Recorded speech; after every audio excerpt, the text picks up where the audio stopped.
So we're here today to talk about first-time sellers and what they really need to know about the process in general. So Ted, what tips do you have? I think my two takeaways today, first one would be is getting a valuation done and getting the valuation done early. Whether that be you're wanting to sell the practice now or sell it in 2 years, 5 years time, then you can actually plan your exit or what your plan going forward is going to be. So getting the information to ourselves, we get the valuation correct, hopefully first time. And it means that when you do get buyers who are actually interested in your practice, the valuation is correct. The why is that important? It also means that when the buyers are actually looking to get finance, the deal doesn't fall through. It means the actual finance stacks up, they get their money, and the deal completes in time. And that brings me to point two, is actually understanding timeframes. Now, as you can probably hear, I'm Scottish. So we sometimes complete deals in Scotland between 3 and 6 months. That's great. I would never advise that in England. We're looking closer to 9 months, because remember in England you get CQC. So by building that into your time frame, but when you should be selling it, it's going to be almost a year from when you speak to us, to agreeing a deal, to actually getting the legals completed.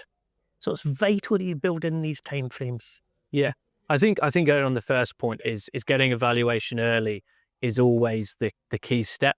That will allow you to assess whether a sale now is financially viable, for you to discuss with your accountant as well whether that sale is viable, and your financial advisor to make sure long term your strategy is correct, and effectively you have a plan for the future.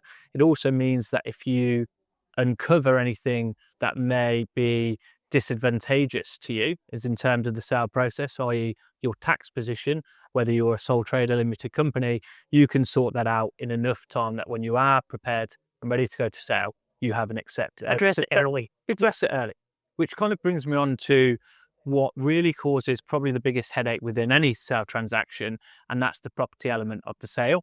Most sales go through well, but the issues that can come up, which can be irreversible issues, are issues with particularly leasehold sales with a third-party landlord.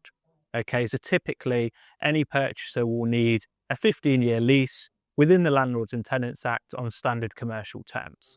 Okay, if your lease varies from that, there may be an issue in bank funding, and that may be something that needs to be addressed and sorted. Now, if you can do that early, ideally prior to sale, and get a lease of which can be assigned to the new buyer, then that is the most advantageous position for not only an ease of sale perspective, but to make sure that the buyers and the solicitors are all happy. So leases and property early, and addressing that early with your solicitor without putting you in a disadvantaged position, would certainly be a recommendation. My second would be is really, when you do decide to go to market and sell the practice, is be commercial and really instruct key advisors. So one key advisor is obviously a dental broker to help assist in the transaction, but two sometimes overlooked advisors are certainly your accountant. Yeah. That should be involved pre-sale, Yeah. in making sure all the information and you're ready to go to market, i.e. later set up accounts, but also solicitors, which are sometimes overlooked as a expensive cost, which a lot of sellers look to reduce by maybe going with a cheaper quote. However, a solicitor plays a key and fundamental part in not only advising you and protecting you, but also in the speed of the transaction. And especially their commercial awareness within the dental market is really advantageous to ensure that they're protecting you, but also advising you on the points that need arguing and need discussing and need negotiating to your benefit, but while also looking at it from a commercial aspect to get the deal over the line, which is what we all want to do. Totally. 100%.